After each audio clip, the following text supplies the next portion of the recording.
Goleuadau oedd yn fuddugoliaeth gyflym. Bydd yr arbedion cost blynyddoedd disgwyliedig tua 105,000 o bunnoedd y flwyddyn. O safbwynt carbon, mae 70 tunnell metrig o garbon wedi arbed, sydd hyd at 80 i 90%. Mae Cyngor Castell-nedd Port Talbot yn gynghoraethaf blaengar a rhagweithiol. Fel awdurdod, fe wnaeth ddatgan ar gyfwng hinsawdd. Mae Cyngor wedi wynebu nifer o heriau eithafol. Yn bennaf, mae'r argyfwng ariannol wedi effeithio'n fawr arnom ni, ond rydyn ni hefyd wedi codi i'r her. Mwyn cyflawni sero net, mae'n rhaid i ni edrych ar y holl gyfleoedd posibl. Bydd Rhyngrwyd Pethau yn ganolog ac yn ffactor allweddol i hynny, a chyflawni adeiladau craff, goleuadau craff, gwresogi clyfar ac ati. Mae goleuo yn rhan ganolog ond strategaeth desau carbon sero a'n cynllun gweithredu.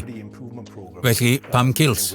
Oherwydd bod ganddynt hanes profedig o gyflwyno rhaglenni goleuadau yn effeithiol.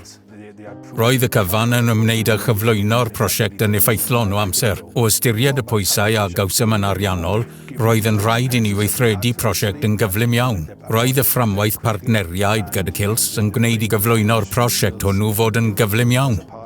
Mae CILS wedi ailwampio ein goleuadau o ben i ben, gan ddynhau cannoedd o ddyfeisiau goleuo.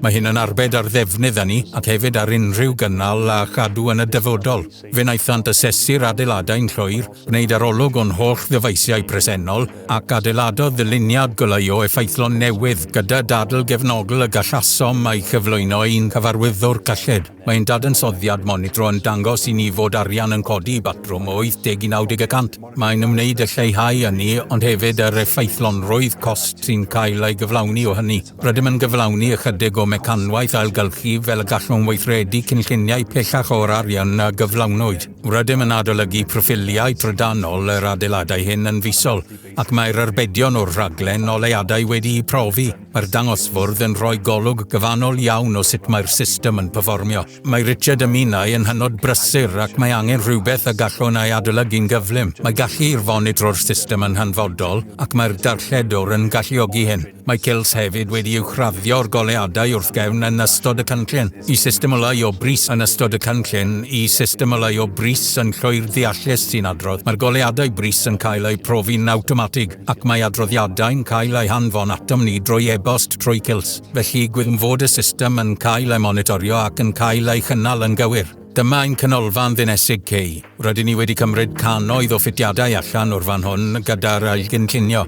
Fel y gwelwch, mae gennym fynedfa atriwm agored fawr. Roedd ein goleuadau blaenorol yn cael ei ddarparu gan sbotalau mawr ar lefel uchel, oherwydd yn amlwg nid oes gennym nenfwd yn yr ardal hon i ddarparu goleuadau. Felly diluniodd CILS ateb bimiau perimedrol LED a dyma hefyd yn gwasanaethau fel goleuo bris. Fel y gwelwch, mae'n lliwgar ac yn ysgafn hyd yn oed heb y goleuadau ymlaen. Felly mae'r system yn gweithio. Mae'n teimlo mwy modern ac yn fwy unol ar adeilad nawr. Maent wedi lleihau nifer y goleuadau cylchol yma yn y fynedfa.